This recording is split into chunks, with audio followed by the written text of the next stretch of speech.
Hi boys.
Shaban is as well. That's your husband there? Yes. Yeah. How are you?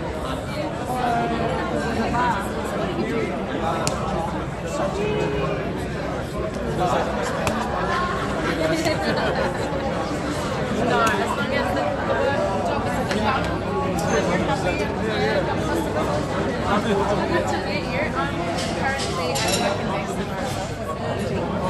and I'm an active member of Alliance and I have a media. I can keep on going. I think that's enough now.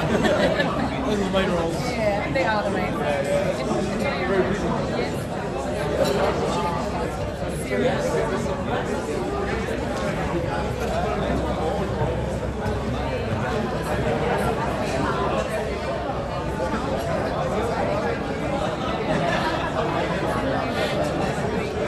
Ladies and gentlemen, members and guests, up on side of the vehicle, it's great to see you again in 2023. Welcome to the Australian Arab Business Council's second meeting for the year and our first meeting at the Villa Blanca. And we do thank the Villa Blanca for hosting us here tonight. Big round of applause for the Villa Blanca. The louder your applause, the better the food tastes. So please give them a roaring round of applause. With the exceptional service that came us here tonight, we are very grateful to be here. First, I'd like to acknowledge that we're meeting on the traditional land of the Gadigal people of the Eora Nation, and we pay respect to their elders past, present, and emerging. And also on that note, welcome to the Australian Arab Business Council. It's always great to see you here. For those who are new here, and I do see a few new faces, the Australian Arab Business Council, we meet every month. And it's just a group of good people coming together to network, to learn, and to grow. And of course, we always do have a bit of fun in the process as well. So we hope we all get to experience that together tonight. And we do have a fantastic speaker in Layla El-Jaman, and we'll hear from her a bit later.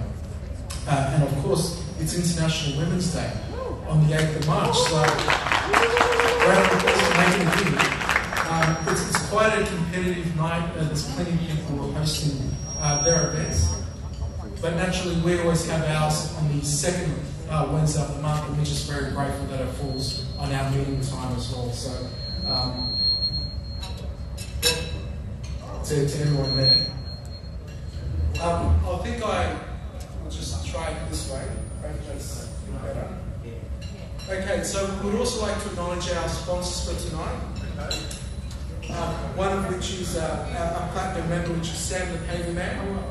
Our foundation members, which is Arab Bank Australia, affectionately known as Arab Able, and our gold member, Industrial Zone and Temple Tire. So thank you to all those top tier level sponsors. And of course to our silver members in All Star Solutions, Natural Timber, Ace Polystyrene Products, Hamden & Associates, WK Marble Granite, Advanced Timber, Flora Enterprise, Datcom, Iron Gregory Promo Print, LaFan Group, and Canberra Bankstown Council. So a big applause to our silver members.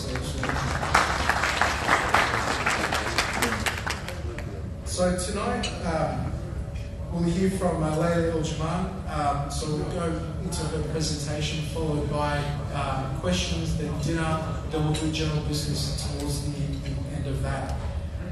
So Layla is the principal consultant and founder of Exceed Management Consulting. She's strategic and customer focused advisor with over 20 years of experience in driving business growth and performance and improvement in her work as a business broker and a turnaround executive and digital strategic consultant. She's also one of our board members, which we're very grateful to have her here to delivering tonight's presentation on how to optimise the value of your business when considering succession and exit planning. So this is the work that you need to do beforehand, before the business finishes up or before you make your next move. And we'd love to welcome Layla El-Jaman onto the stage, our board member and our special representative.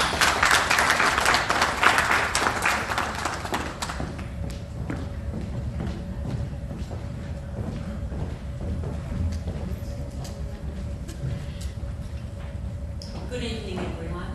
Welcome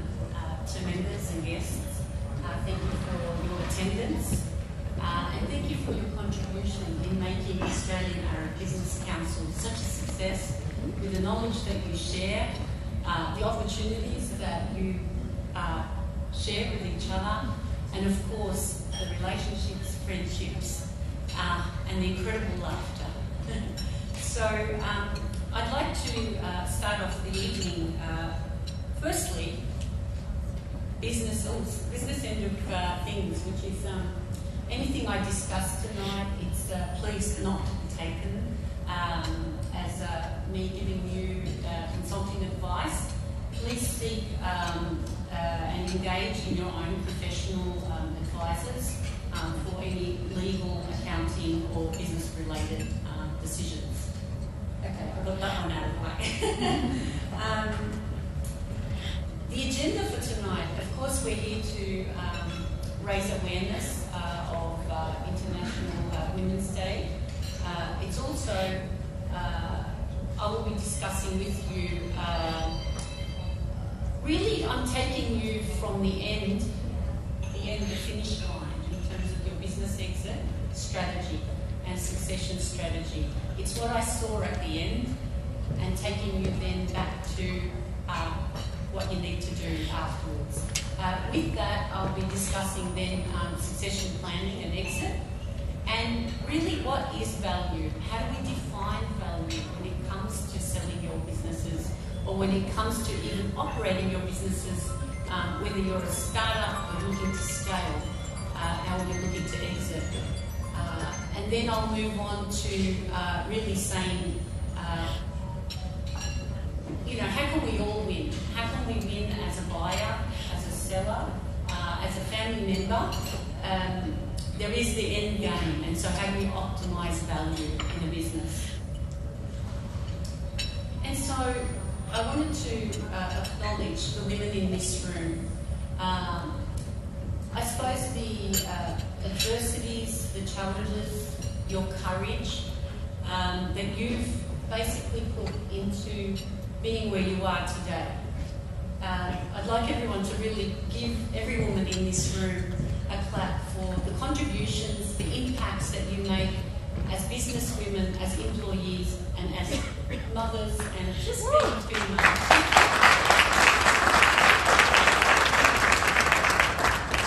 I'd also like to thank the men in this room, the fathers who allow their children and encourage their female daughters to have an education and to work. It is a big thing. It may sound small, but it's a big thing in some cultures, in many countries around the world. I'd like to thank the men in this room for every time you've employed a woman and you've given her a chance, for every time as a manager you hire a female, and as a business owner employing them to lead your business. I thank you all for making the difference and closing that gap of our indifferences. Thank you all. And a clap to the men in this room.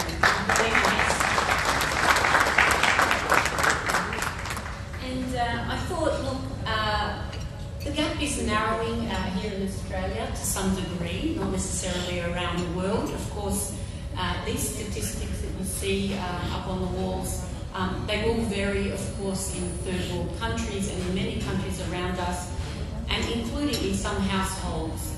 These are not representative of some households where, females are deprived of the opportunity to really enter the workforce. There is a narrowing gap in terms of women participating, which is really interesting. From 1980, I think we see there that there is predominantly a lot more women. Sorry, the stats of I've lost.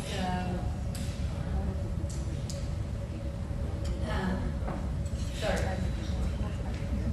It's narrowed, but it's gone from 44% all the way up to 62% between 1980 and 2022, which is really great to see that difference and that more women are coming into the workforce.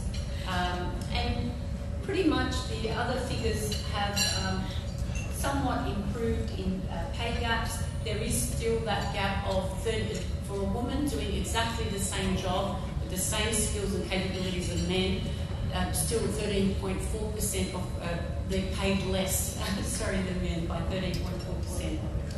And also, when we look at all the different discriminations, the number one rank out of all discriminations at 28% is gender discrimination. And so I'd like to firstly acknowledge that yes, there are a lot of females in much worse cases than this around the world, and I honour that. But what I would like to move to also is that we can make a difference, and what I've adopted in my life and where I am today is that the motto of Mahatma Gandhi, which is, be the change that you want to see. And rather than being disgruntled or being too concerned about these statistics, other than, I suppose, being a helping hand, is really focus on yourself. Focus on the path where you want to be. I did come from a family where I was told I needed to marry by 18.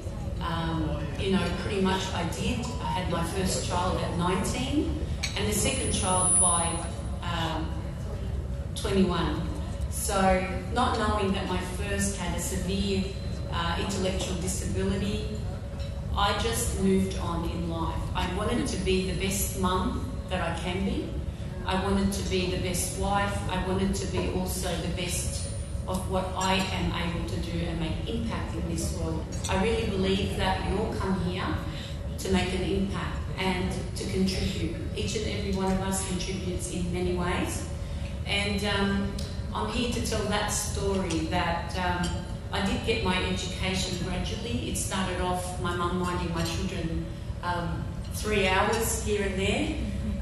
Moving on from the bank, I became a bookkeeper, just from those small little computer courses back in the 80s and 90s.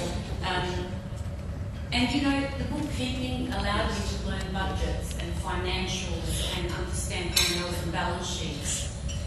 The banking career allowed me to understand investments and loans and customer service. So I chipped away at small things initially. I then I did do a diploma of marketing management, and this is where it set me up to be sales and marketing support to a pretty much all-male industry. Within 1 year, I wanted to apply to be in the sales, and I was surrounded by men in their 50s and 60s. They were former lawyers, former accountants. They were all business brokers. And it didn't deter me because I knew that I was fixing bare pads and fixing, the SWOT analysis and almost, contributing and saying it should be this way. So I was lucky that I passed all the tests and I became a business broker, and the second licensee to the owner in doing a diploma of business real estate at the TAFE. Without being too long-winded, I think my point here is that we can do it against all adversities, and as women and as families, we can really achieve all things.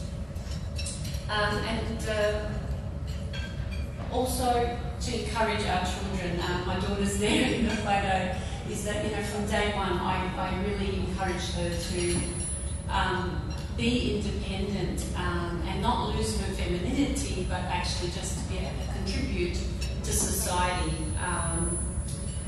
And so moving from there, these are some of the logos of, as a business broker for 10 years, I did some work in terms of business sales, business acquisitions. I saw a lot of succession planning clients. And I pretty much, after doing that for 10 years, I felt sorry for a lot of business owners. They could have made so much more money. They could have been in better positions. I saw business owners, that were almost at tears, at breaking point. They left it too late when they came to me. And from there, I just decided I want to change my career. I wasn't as fulfilled seeing people lose. I wanted to see them win.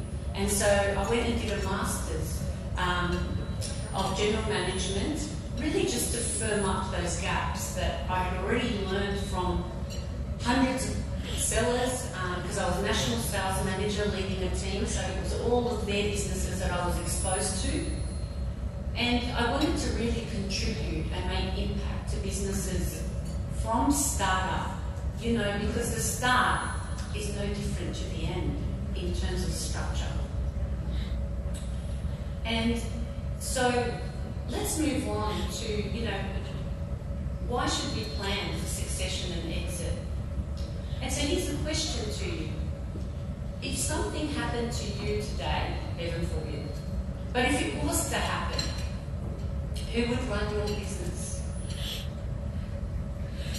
And tell me, how prepared are they if they were to do it? How prepared are they?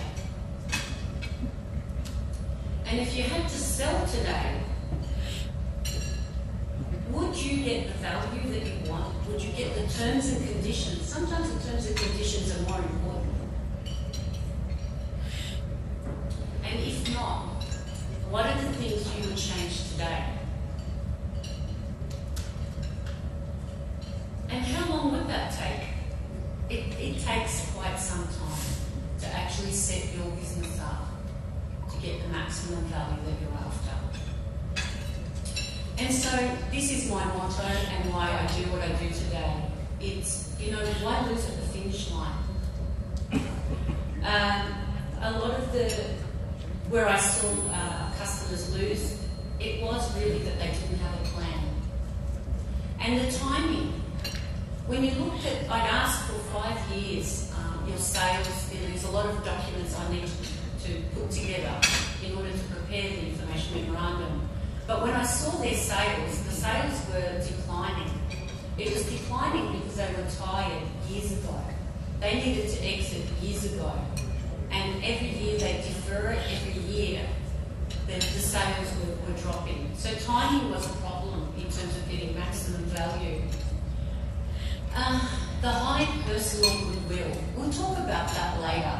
But really that close attachment to the business, where you are the business, let me tell you, that's your biggest lose. That's like someone tripped you over, you know, big time. And sat on you at the finish line. We'll talk about that later. Partnership breakups. Well, that one's interesting too. You know, sometimes things work with partners and at some stage they don't work for various reasons, and I'll tell you more about that. The unforeseen competition and changing markets, and you know, we all know the Kodak camera story, where that is today, and they weren't awake, right? So a lot of the times businesses, they come to sell when the times aren't great, and so they don't get what they deservedly should have.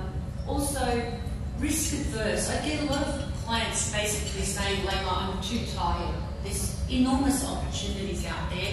The next guy's going to pay me a lot of money for these opportunities, but I don't want to take risks. I don't want to put a mortgage against the home. I don't want to really go to that level of risk in order to make this happen. And I don't have the energy. I need a break.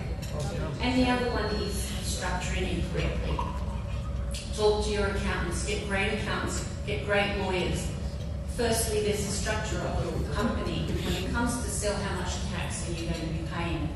So structure correctly, and as you grow, restructure and speak to your accountant. What is the best way? Structure for succession planning. You may need to pay tax. Now, I'm not a legal advisor, but I've seen things go wrong where, you know, business owners pay a lot of tax even in succession planning. So yeah, structuring also operationally. Number one, we will talk more about that.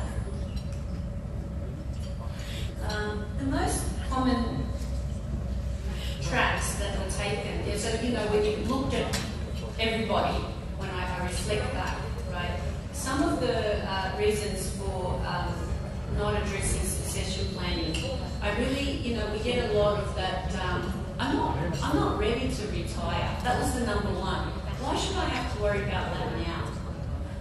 The other one was I really haven't thought about it. I didn't even think I needed to think about it. And the other one is, I've got a plan, Layla. It's all here. I've got it all. It's all happening here. And the other one is they failed to plan. Again, that comes up very regularly.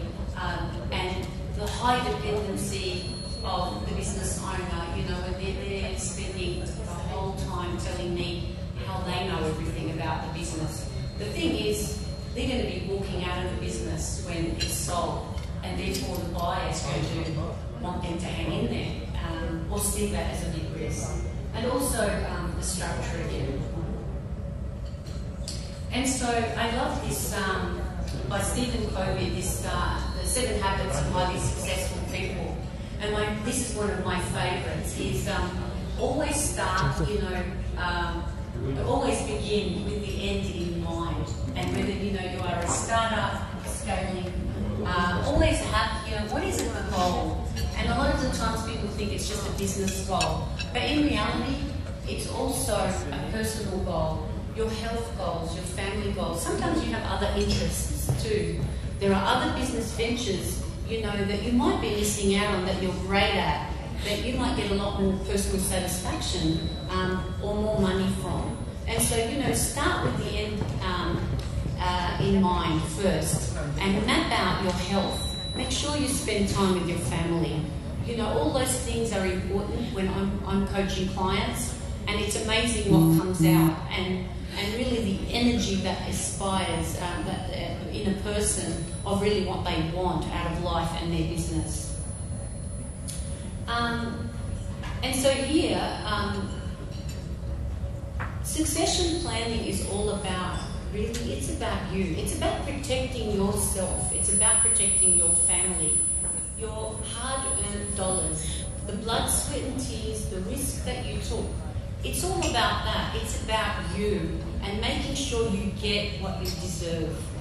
And so, why? The 3 key reasons to have a succession plan. Why should I have a succession plan? And it's really to be able. There are a lot of terms and conditions that without planning you might find yourself stuck with. Your staff might not get what you want them to have, that they've been loyal to you for 20 years. There's just so many considerations, and we'll talk about that. And also, you want to leave a legacy behind, plan it. Because if your kid's not ready, they're not going to be as successful. You've broken their chance to be more successful than you potentially could have been, which is what you want to see. And contingency planning. I find a lot of people really don't have a contingency plan. And that's really, again, heaven forbid, but if something was to happen to you, do you have a disaster recovery plan? Who's going to jump to your finances? Who are the people that are going to be able to sit in your role temporarily until you're better? So these are really key decisions that I've seen for 10 years, hundreds of businesses, be challenged by these business owners and families. And so the different ways that you can get out of your business and transition successfully, these are the options. One is to sell your business as a going concern. And that's, of course, if you want the choice for financial freedom. You might have other interests, other businesses that you want to attend to, or you just want to travel for the rest of your life and put your feet up. The other one is, of course, we've talked about succession planning. You want to leave a legacy behind, and you want to make sure your kids are financially, they get the financial gains out of the business. Sorry, I'm trying not to make this thing squeak instead of chucking it around. The other one is transferring your business to your employees through, employee share schemes or equity, giving them equity in the business. And that one is a really good one if you have really brilliant staff that are key to the business you want to sort of do a bit of partnership with them. It's a good one for retaining, staff retention, really increases productivity in the business, and the alignment also with your purpose and your vision. And then there's mergers. Mergers can actually be a way where you can, a group of businesses, 2, 3 or 4 might unite together and consolidate. And this is where you're really going to get, a bit more dominant against your competitors. You're going to get more market share happening, more efficiencies, and you're going to have this, in every angle, economies of scale, and the buyer power increases in your purchasing. And of course there's wind up. If there's not much goodwill in your business, it's just you are the business, wind up is an option where you plan that ahead, you pay off your debtors, you sell off your assets, and it's really a nice quick exit. So these are the options. And so what is value? Value. In the eyes of the seller. In the eyes of the seller, it's they'll tell you, Layla, I've built this business over 30 years. I've put my life into it, and I empathise. I've had sleepless nights and worries. My brand is everything. I know this business inside out. Without me, it would fall apart. The knowledge that I have, the understanding of the industry, nobody knows it like me. It's cost me my blood, sweat and tears, literally. And so I'm not going to give this business over. That's worth something. This is in the eyes of the seller. In reality, let's look at the market. What's happening and what are the trends? From 1985 to 2020, there's intangible assets in a business have tripled in terms of value. So the market has shifted. In the past, it used to be a lot of tangible assets, which is, things like your stock, land, property. The move has shifted to intangible, which is your brands, software, your customer base. It's really things that are hard to grasp, your patents, and your goodwill, of course, which we'll cover shortly, what that is. And in knowing that, let's look at the building blocks of value. Where is that pot of gold? Of course, we've got the tangible, as I mentioned, property, the land, all the things you can feel and touch, your equipment, your vehicles. And then there's this other side called intangible assets. 2 kinds, which is what we mentioned, the customer base and your patents and confidential information. But then there's this thing called goodwill. And goodwill is your multiplier that multiplies the value of your business. Now there's different ways to value your business. I'm just giving you what we use day in, day out for 30 years. And of course, accountants and different firms will give you different ideas. But one thing for sure, goodwill is, in the Lebanese way, it's this gold. And to the rest of the world, it's your gold. Sorry, I thought that was funny one night. That was all putting this together. And so, with goodwill, it's really not separable. Intangible assets you can separate and sell that customer client base, as would a lawyer or an accountant. But when it comes to goodwill, you can't separate it from the business. It's part of the business. It's actually the murkiest part of the business. It's hard to see. It's hard to know what that is. And that will help you get much more value. And goodwill can be in your location. If you're a restaurant or a place like this, location is critical. Parking is critical. Access, it's close to a population. It's not out in the desert. So that's and then there's your product and services goodwill. That will be, your reputation. It's reliable. It's known to be the best. And then we move on to your general business goodwill. And that's really your structure, employees, everything just flows. the management tiers that you've got, their experience, the suppliers. How reliable is that? Are you locked into one supplier, and if COVID hits, basically your business shuts down? Or is there a good spread of suppliers? Are you on good terms with the suppliers? And the operation, do you have good systems in place? If somebody leaves, does that intellectual property leave out the door with them? Or have you got systems and operations and procedures in place? And the other is individual goodwill. Individual goodwill is employing a person, with great abilities and reputation. Now, the one we have to be careful of is your personal goodwill as an owner. And there, basically, that one is the typical one that is non-transferable. And so when a buyer comes in and they see you walking out that door, they're going to be scared. Am I going to be able to run this business like this man does? He knows this a lot more. So we'll talk about that. And so we move on to the final stage of optimising businesses. And where do we get value and how can we win? And I think a lot of those I did touch on, so I will go through those quickly.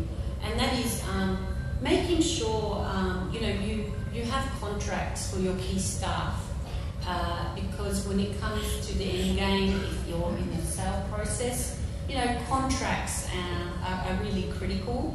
Also, when it comes to succession planning, making sure that I guess that the skill matrix of your family, it might be several family members, it might be one.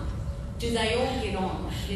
Going through a process of understanding the dynamics. The dynamics is really important. Do they want to be in the business, or do they just want to be outside the business and shareholders? Do they get on? What are their skill sets? And if there are skill gaps, it's really what is the training that is required? Who are the experts that you can bring in, and can they shadow you over a period? And so it's really looking at that. Processes and procedures are critical. Look at McDonald's, look at Kentucky, look at all these franchises. What do they have as the winning game? It's their processes, it's their procedures. And they are consistent quality worldwide. It's almost you walk in one, you can walk in any country, whether it's a third world country, first world country, the system, the processes, they don't change. And that is your pot of gold too. Really making sure that's in place in your businesses and knowing that you've got time to do that. The suppliers, I mentioned that, good source of suppliers, diminish the risk. So really, it's really looking at risk factors, written contracts with your suppliers wherever you can get them, customers, really the distribution chains. A good spread of customers is critical for getting higher value for your business. That would be one of my top ones, because I do have to, usually I'd have to put up a chart. That was the most important thing, because if your business has only got 2 or 3 large customers and one goes, the buyer's going to look at that and go, well, there goes half the profit, and I've bought this business on the multiplier of this profit. I'm waiting 3-4 years before I get this money back. But if one customer goes, there goes the business. So making sure there's a good spread. The big ones are great, but make sure there's lots of small ones too. And also making sure there's repeat business is really good instead of one-off where possible. Some businesses that's not possible. And written contracts with customers. Plant and equipment, making sure, get rid of old equipment, don't confuse things. Buyers know if plant and equipment isn't good. Getting the house in order, retirement renewal, they're not so critical. And the products, that you've got continuous research and development if you are in that field. Ensuring if you have patents and licenses and brands and all of that protected and put that in order. And also your sales and marketing, making sure that that's really solid. It is there for the next person. Leaving a gap also for improvement is good. You don't have to have these perfectly running. There isn't a buyer that doesn't want to believe that they can do it better than you.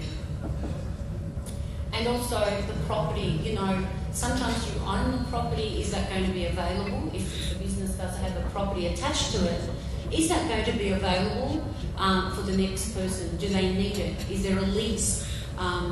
If someone's looking to consolidate and buy your business, they may not want your lease. So, there's some hurdles there that you sort of make sure, if the premise is essential to the business, make sure you've got a good lease in place.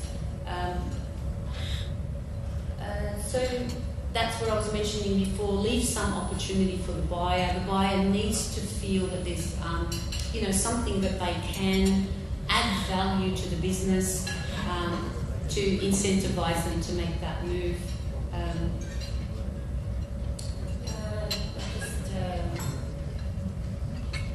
And limit, if you're looking to sell and not succession plan, limit the amount of family members. When your entire business is 5 family members and you're looking to sell, the person's going to go, are they all going to leave me? So, start to plan that out over time as well. And also making sure that the key family members, are they willing to stay? Because you will need to negotiate their pay, their terms and conditions. And also, you can see there's a lot of areas to think about when you're and financials, it's also making sure. I get a lot of clients saying, Layla, there's a lot of cash in the business. I haven't declared. When it comes to selling, you can only sell on your profit and loss. If you're doing it through an agent or a broker, it's actually illegal for us to advertise. You don't want to advertise on the paper and or internet these days. But so basically, if you're taking cash, it's something you need to factor in if you're doing an outright sale. That may or may not, you'd have to try and see how you improve that to the buyer. Controlling your debtors and creditors, making sure that your debtors pay sooner and that you've got more time to pay your creditors. A lot of you know that already. I think that covers most of it. I'm not going to go through those. And so, I just thought I'd end that, wrapping that back to International Women's Day, that, with unity we have the power to change the world. And unity in uniting opportunities and giving each other opportunities in this room, friendships, empowering each other. And that's where I leave it tonight.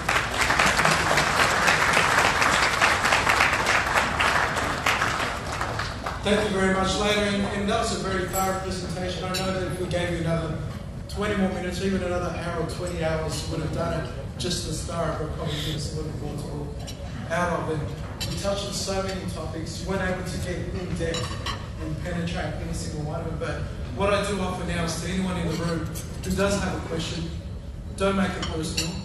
We'd love to know more about your business, but we can talk about your businesses a bit offline, but if you do have any general questions you'd like to ask Layla for tonight, please do so now. I'm sure we'll all find value in the questions that you're asking as well. So if anyone does have a question, please raise your hand. We'd love to hear from you. I guess I can ask you.